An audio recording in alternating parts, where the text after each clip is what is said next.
Hello students, BSc BEd second year की next class में आप लोगों का स्वागत है। हमने पढ़ रहे थे फ्रेनेल के अर्धावर्ती कटिबंध। जो फ्रेनेल के अर्धावर्ती कटिबंध पढ़े थे अपने ने, उसके अंदर अपने पढ़ लिया रेडियस कैसे निकालेंगे उस कटिबंध की। अपने ने पढ़ लिया था उसका एरिया आप कैसे निकालोगे, और उसकी जो ये कह सकते हैं एवरेज डिस्टेंस भी निकाली थी, याद हो तो आप लोगों को। पिछली क्लास में अपने ने ये चीजें पढ़ी थी। आज की जो क्लास है उसके अंदर अपने पढ़ेंगे कि अर्धावर्ती कटिबंध के कारण बिंदु P पर परिणामी आयाम। क्लास है अपनी किसकी? BSc BEd second. ठीक है। अपना टॉपिक है फ्रेनेल अर्धावर्ती कटिबंध। फ्रेनेल अर्धावर्ती कटिबंध के कारण बिंदु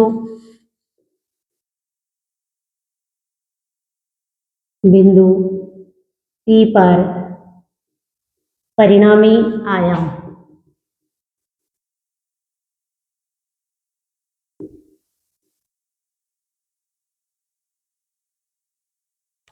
ये चीज अपने पढ़े।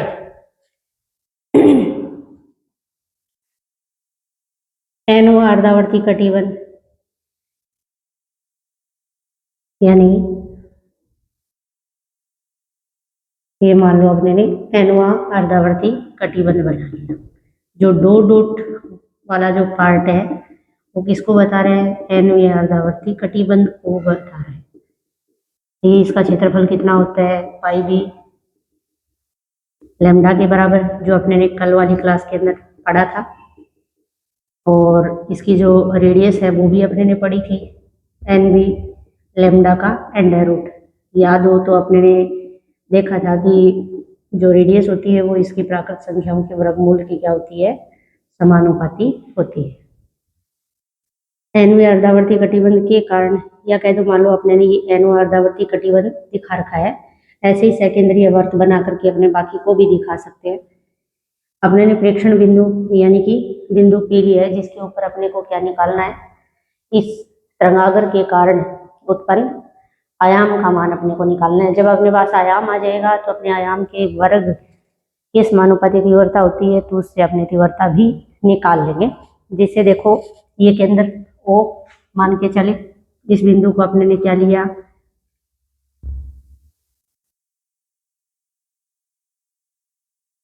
MN, याद है? ये यहाँ पे इसको अपने ने MN क्षैतिज होगी एक तरीके से।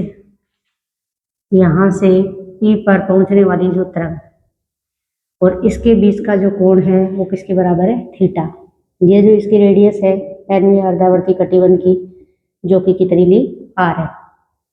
और O से P तक की अगर दूरी की बात करें जो कि कितनी है? B के बराबर। ये बातें अपने को पता है। साथ में ये भी लिख देती हूँ MN P का मान, जो कि कितना? B plus N lambda divide by 2 के बराबर। एन अर्धावर्ती कटिबंध है तो अपने इसको ऐसे लिखेंगे। बात करते हैं अपने इसके आयाम की, कि P बिंदु पर जो परिणामी आयाम होगा इस तरंगाग्र के कारण वो किसके बराबर होता है या किन किन बातों पर डिपेंड करता है। तो नंबर 1 यानी P पर परिणामी आयाम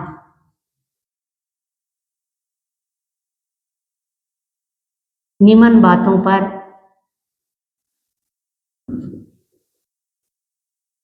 निर्भर करता है। नंबर 1 यानी आयाम का मान कटिबंध के क्षेत्रफल के समानुपाती होता है। ठीक है, परिणामी आयाम का मान। दूसरी अगर अपने बात करें तो यानी परिणामी जो आयाम है, परिणामी आयाम का मान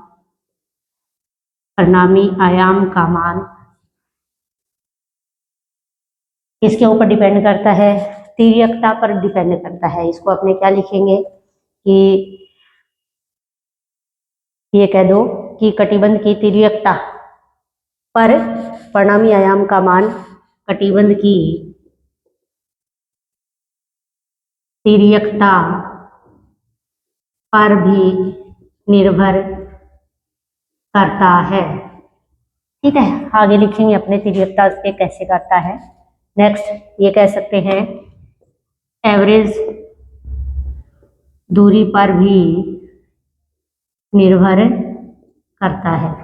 ठीक है, एवरेज डिस्टेंस है उस पर भी डिपेंड करता है। और अपने क्या कह सकते हैं, ये एवरेज डिस्टेंस आ गई, क्षेत्रफल हो गया और तिर्यकता हो गई, यानी 4 बातें अपने को ध्यान रखनी है। एक होता है पी पर पहुंचने वाली, जो पी पर कटिबंध से पहुंचने वाली जो तरंग है उस तरंग के कला पर भी डिपेंड करता है, यानी पी पर पहुंचने वाली तरंग की कला पर भी निर्भर करता है। ठीक है, अब देखो एक फॉर्मूला है, जैसे एनवां अर्धावर्ती कटिबंध है, इस एनवें अर्धावर्ती कटिबंध की अपने ने मान लिया आयाम का मान En, इसके लिए फॉर्मूला क्या बनेगा, या कह दो इसके समानुपाती होता है, इनके सबके क्षेत्रफल के समानुपाती होता है। तिर्यकता पर भी डिपेंड करता है, मतलब इसके भी समानुपाती होता है। जैसे En proportional pi B lambda और 1 plus cos theta n upon आ जाएगा b plus 2n-1 b plus 2n-1 lambda by 4। ये फॉर्मूला आप लोगों को ध्यान रखना है कि आयाम का जो मान है वो किस प्रकार से निर्भर करता है।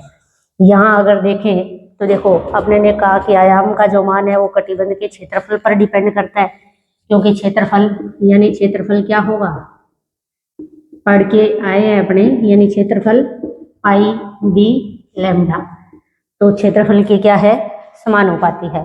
दूसरा अपने ने कहा कि तिर्यकता के ऊपर डिपेंड करता है, जैसे कि यहाँ ये जो एनवां अर्धावर्ती कटिबंध और इसके द्वारा बनने वाला जो एंगल है वो थीटा एन पर भी डिपेंड करता है। जैसे यहाँ थीटा एन का मान अगर बढ़ेगा तो यहाँ पे वैल्यू देखना 1 प्लस कोस थीटा एन है, कोस 0 का मान 1 होता है, उसके बाद अगर अपने थीटा की वैल्यू बढ़ाते जाएंगे तो कोस थीटा एन का मान क्या होता जाएगा, कम होता जाएगा।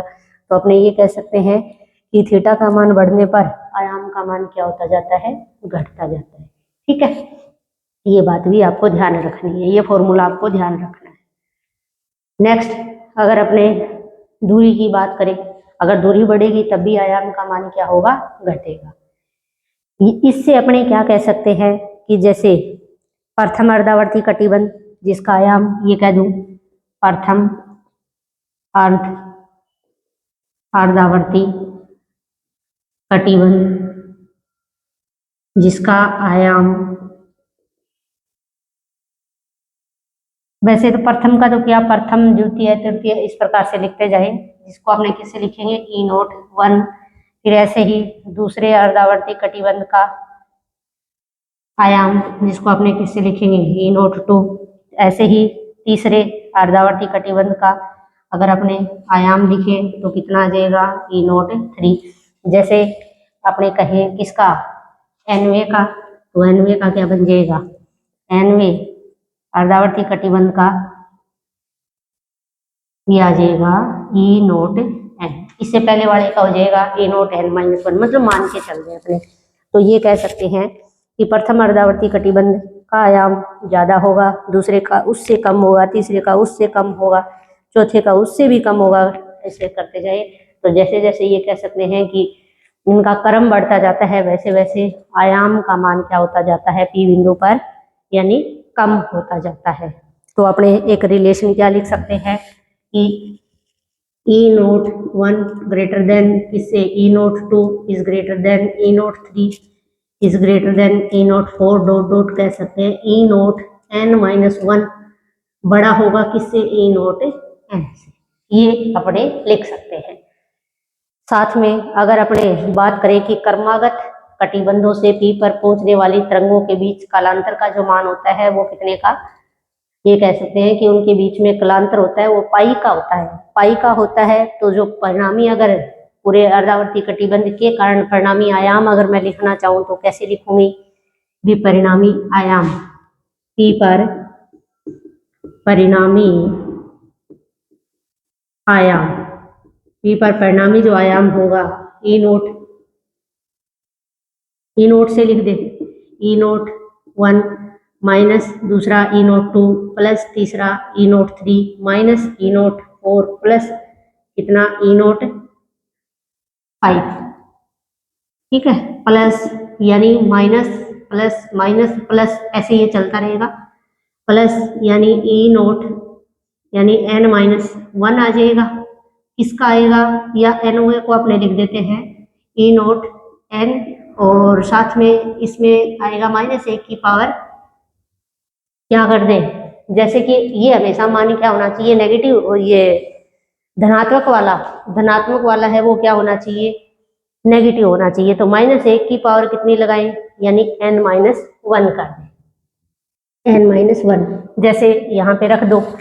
यहाँ अगर अपने रखते हैं 1 रखते हैं, जैसे किसकी जगह, यदि लास्ट टर्म अपने ने लिखी है ना ई नोट n और साथ में -1 की पावर n-1, यदि n बराबर कितना हो, n बराबर 1 अगर हो तो क्या आएगा, ई नोट 1 -1 और 1-1 यानी पावर कितनी हो गई, यानी 0, और 0 अगर किसी की पावर हो तो उसकी वैल्यू कितनी होती है, यानी 1, तो ये आ जाएगा ई नोट 1। ऐसे ही अगर अपने बात करें जब कितना n बराबर कितना रख दूं, 2 रख दो, 2 रख देते हैं तो क्या आएगा, ई नोट 2 -1, ठीक है, इसकी जगह n की जगह 2 रखो -1, तो क्या आ जाएगा, ई नोट 2 -1 की पावर 2 -1 तो कितना 1, कहने का मतलब -1, तो ये आ जाएगा -ई नोट 2। ऐसे ही अपने और भी निकाल सकते हैं, भी चेक करना चाहिए कि जो अपने ने लिखा है, जैसे ई नोट 1 माइनस ई note 2 plus E naught 3 dot करके जो लिखा है, क्या ये लास्ट वाला पद में अगर अपने वैल्यू पर पुट करते हैं, जैसे ई नोट n की पावर ई नोट n -1 की पावर n-1 में अगर ये चीजें रखते जाए 1 2 3 4 5, तो ये ई नोट 1 माइनस ई note 2 plus E naught 3 minus ई नोट 4 ये बन रहा है क्या, ये अपने ने चेक कर लिया तो सही है, जो अपने ने लिखा है लास्ट पद है वो यही आएगा, तो अपने इसको ऐसे लिख सकते हैं। अपने निकालेंगे परिणामी आयाम का मान, पी पर परिणामी आयाम, यही तो अपने को निकालना है। ये बातें पढ़ ली कि किसके ऊपर ये मान डिपेंड करता है, इसको अपने लिखेंगे कैसे, प्लस माइनस क्यों लिखा है, क्योंकि क्रमागत कटिबंधों के बीच में कितने का, पाई का कालांतर होता है, इसलिए प्लस और माइनस यानी इस प्रकार से आएंगे। लास्ट वाला पद जो भी आएगा उसको अपने n-1, मान लो कि अपने को 5वां लिखना है तो 5वां तो जैसे प्लस का आएगा, छठा लिखना हो तो वो किसका आएगा, माइनस का आएगा, ऐसे अपने अगले लिख सकते हैं। डायग्राम को यहाँ से मिटो देते हैं अपने।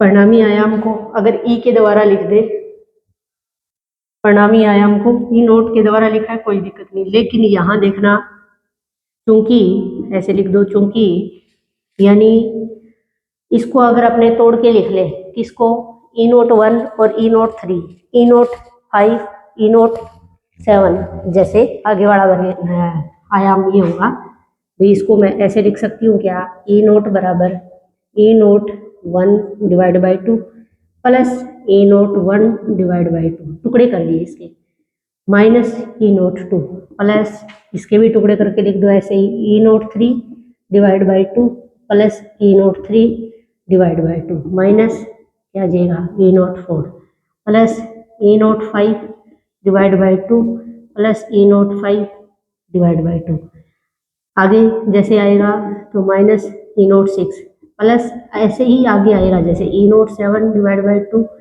Plus E naught 7 divide by 2 minus का आएगा ई नोट 8, और आगे वाले पद जो अपने लिखे।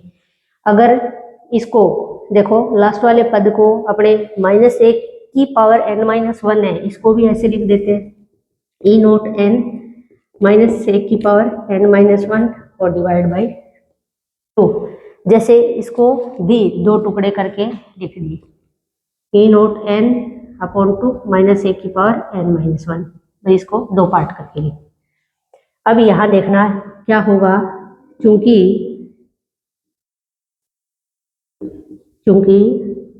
ई naught 1 plus E naught 3 divide by 2 लगभग बराबर होगा इसके ई नोट 2 के। इसी प्रकार अपने लिख सकते हैं E naught 3 plus E naught 5 divide by 2 लगभग बराबर होगा किसके, ई नोट 2 आ गया ई नोट 4। ऐसे ही अगर लिखूं मैं क्या, ई नोट 5 तक हो गया, 5 का हाफ पार्ट और बचेगा जिसको ई नोट 7 के साथ अपॉन 2 लगभग बराबर होगा किसके, ई नोट 6 के। ठीक है, ऐसे ही जैसे एनवे की बात करें तो यानी एक तो n माइनस 1 वाला और एक n माइनस 2 वाला। जैसे n माइनस जहां अपने ने 2 किया है और वो बराबर होगा किसके, उससे पहले आने वाले और लास्ट n वाला माइनस 1 आने वाले पद के। या ये कह सकते हो कि लास्ट में ऐसे देखो एक बार इतना ही, अगर मैं ये वैल्यू यहाँ रखूं जैसे ई नोट बराबर E naught 1 by 2 plus E naught 3 by 2, यानी तो ये प्लस ये बराबर किसके हो गया, इसके, तो ये कट जाएगा। ऐसे ही जैसे भाई ये कट गया या फिर ये वाला पद ले लो, ये प्लस ये बराबर होगा इसके। ठीक है, यानी E naught 3 plus E naught 5 by 2, जैसे ये लिखा है E naught 3 plus E naught 5 by 2, ये लगभग बराबर होगा किसके, ई नोट 4 के। तो ये दोनों तो प्लस के है, ये किसका है, माइनस का, तो यानी ये इसको काट देगा। ठीक है, ऐसे ही अगर अपने बात करें ई नोट 5 और इधर ई नोट क्या है 7, यानी ये वाला पद और ये वाला पद, ये किसको काट देगा, ये इसको काट देगा। समझ में आ रही है? तो ऐसे करते करते लास्ट में मतलब ये भी तो कट जाते हैं, ये इससे आगे एक पद और आएगा वो कट जाएगा, उसके साथ ये वाला भी कट जाएगा। जैसे ई नोट 5 और ई नोट ये कट ही गया, फिर ये इससे आगे आएगा, ये इससे कट जाएगा। यूं करते करते सारे के सारे पद आपस में कट जाते हैं। लास्ट में अपने पास ये कट करके ये बचता है, और इधर कौन सा बचता है, ई नोट 1 बाई 2 और ये आता है ई नोट n माइनस 1 की पावर n माइनस 1 बाई 2, इसमें से ये बच जाएगा। तो अपने इसको क्या लिख सकते हैं, यानी इसको अपने लिख सकते हैं ई नोट बराबर बचा उसको E naught 1 plus last E naught n upon 2 minus 1 की पावर n माइनस 1, ये लिखा जा सकता है। ठीक है, यहाँ यदि अपने संख्या की बात करते हैं, विकटिबंधों की संख्या सम है या फिर विषम है, तो अपने देखो कि यदि अगर अपने ने क्या दी है, सम संख्या ली है, सम संख्या होगी तो यहाँ पे क्या आएगा, सम संख्या। जैसे यहाँ इसकी बात कर रही हूँ मैं, ये n माइनस 1 लिखा है ना, यहाँ n को यदि n क्या हो, यदि n सम संख्या हो, यदि n सम संख्या हो तो देखो माइनस 1 की पावर, यहाँ n है और n बराबर कितना रख दूं, 2 रख दूं सम संख्या में, तो 2 माइनस 1 तो कितना, माइनस 1 की पावर यानी कितनी 1, यानी कि क्या आ जाएगा, माइनस का 1 आ जाएगा, नेगेटिव आएगा कहने का मतलब। एक और रख के देख लो, चेक कर लेते हैं। n बराबर जैसे 2 रखा, 4 रख दे, तो माइनस 1 की पावर कितनी, 4 माइनस 1, तो कहने का मतलब माइनस 1 की पावर 4 माइनस 1 तो कितना 3, और minus 1 into minus 1 into minus 1 मतलब 3 बार मल्टीप्लाई करोगे तो ये वैल्यू किस में आएगी, माइनस में। सॉरी, कहने का मतलब ये है कि n की वैल्यू यदि अपने क्या रखते हैं, सम रखते हैं, तो माइनस 1 की पावर n माइनस 1 का मान हमेशा माइनस 1 आता है, जिसे ये आयाम क्या बन जाएगा, अतः आयाम ई नोट बराबर ई नोट 1 डिवाइड बाई 2, और ये निशान माइनस का आएगा। कंडीशन अगर अपने ने सम वाली लिए तो ई नोट एन डिवाइड बाई 2। इसको हटा देते हैं, ठीक है, क्योंकि ये तो वैल्यू अपने लेकर के चले हैं, तो यहाँ आयाम ये आ गया। किस वाली कंडीशन में है? यदि एन का मान क्या हो, सम हो, तब। ऐसे ही अगर अपने विषम की बात करें तो विषम अपने लेकर के देख सकते हैं। विषम वाला लेंगे तो कोई वैल्यू रख दो, जैसे इधर रख लेते हैं अपने, यदि n का मान क्या हो, n का मान मैंने लिया 1, 1 अगर लेंगे तो वैल्यू क्या आएगी, -1 की पावर 1 - 1 यानी पावर 0 हो गई। और किसी की भी पावर अगर क्या हो, 0 हो, तो उसका मान कितना होता है, 1 होता है, प्लस का 1।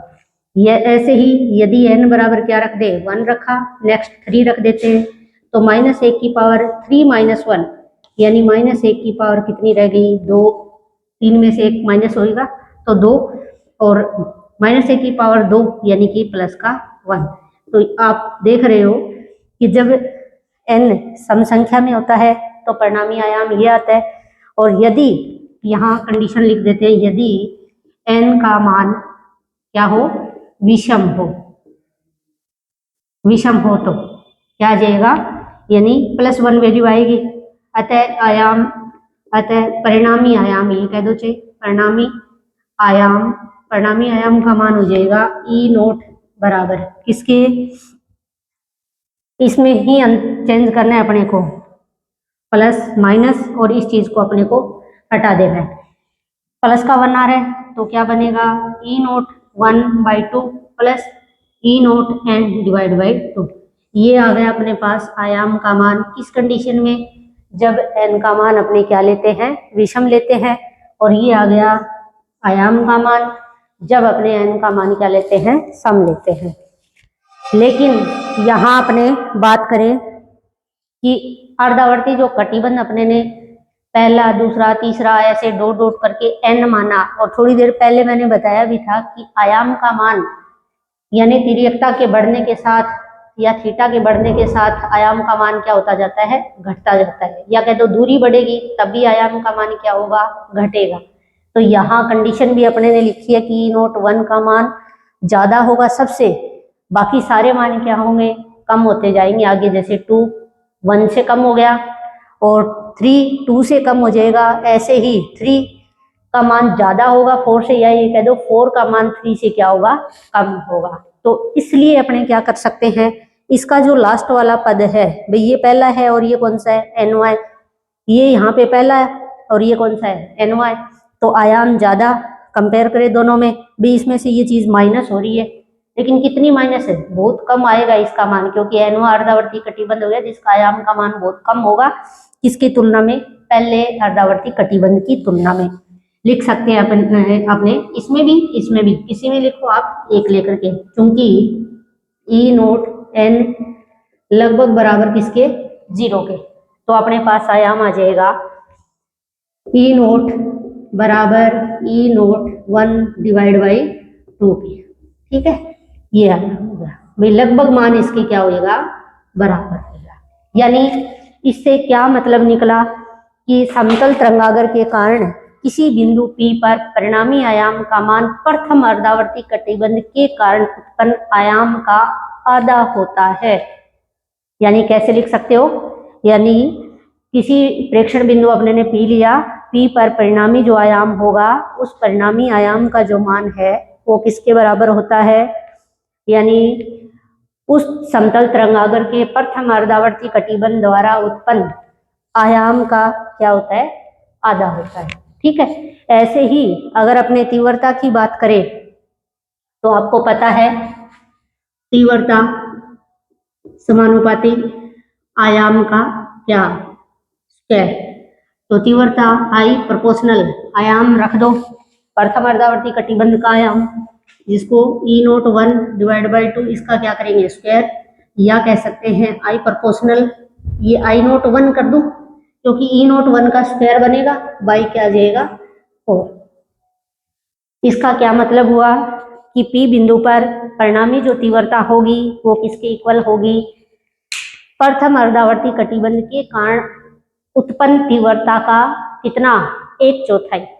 ठीक है। तो क्वेश्चन आपसे जो भी पूछे बी प्रथम अर्धावर्ती कटिबंध के कारण उत्पन्न आयाम का आयाम आधा होता है, ये चीज सिद्ध कीजिए। या ये कह दे कि तीव्रता का मान प्रथम अर्धावर्ती कटिबंध के कारण उत्पन्न तीव्रता का 1/4 होता है, इस चीज को आप सिद्ध कीजिए। तो आपको इस प्रकार से इस क्वेश्चन को सोल्व करना है। तो आज की क्लास में अपने इतना ही पढ़ेंगे, नेक्स्ट अगली क्लास के अंदर। थैंक यू क्लास देखने के लिए भाई।